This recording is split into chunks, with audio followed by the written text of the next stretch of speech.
Alors, on se retrouve aujourd'hui pour la partie 2 du tir au but parfait grâce au golf. Donc si tu n'as pas vu la partie 1, je te mets une fiche en l'écran pour que tu puisses absolument la voir en premier, sinon tu saisiras pas bien les nuances de la vidéo d'aujourd'hui. Dans la première vidéo, on a vu un exercice pour s'entraîner concrètement et corporellement à notre technique parfaite pour l'appliquer de suite après pour un vrai tir.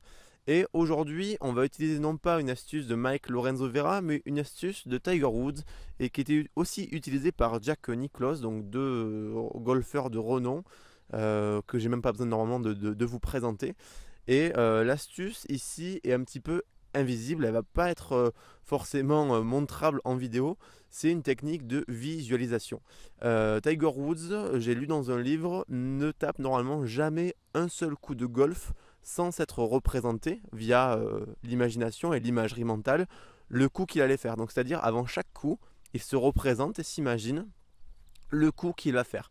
Alors c'est forcément un lien par rapport à la première vidéo où on l'a fait concrètement et cette fois-ci on va le faire un peu plus intérieurement.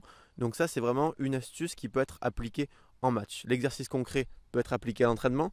La vidéo d'aujourd'hui vous montre une astuce applicable en match et que moi personnellement j'applique maintenant depuis au moins 2 saisons, c'est-à-dire avant de m'élancer pour mon tir au but, je ferme les yeux, donc ça peut être fait les yeux ouverts, mais pour moi c'est plus facile les yeux fermés.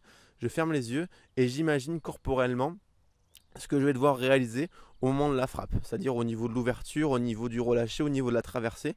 Et ensuite, j'ai plus qu'à tendre vers ce que je viens d'imaginer avec le tir qui se dessine pour moi. Donc on va mettre ça tout de suite en pratique.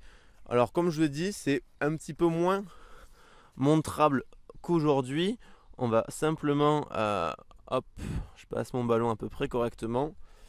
Donc je vais plutôt vous décrire ma routine et comment je l'applique. Après, à vous de vous en saisir ou non et à vous de l'appliquer à votre façon si vous décidez de l'utiliser.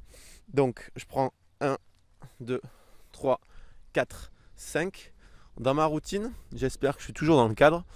Je vise toujours une zone précise au niveau de la balle que je vais vouloir contacter. Ensuite, je prends une cible précise, immobile, au-delà des poteaux.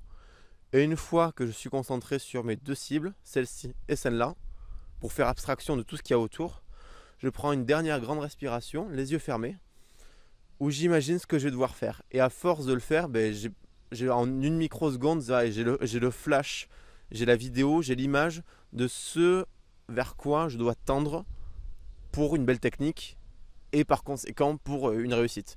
Ok? Allez, on met tout ça en pratique maintenant.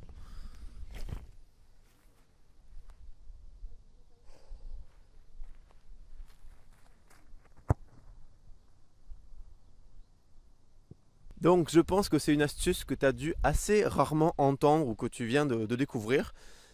Pense à me dire ce que tu en penses en commentaire, à t'abonner à la chaîne YouTube, à cliquer sur la cloche débuteur pour être au courant des prochaines vidéos. En description, tu auras un lien vers 5 vidéos gratuites mais privées qui sont réservées uniquement aux buteurs qui veulent régler les derniers détails pour atteindre leur plein potentiel en match. Je te remercie encore une fois pour ton visionnage. C'était Vincent, à bientôt, ciao.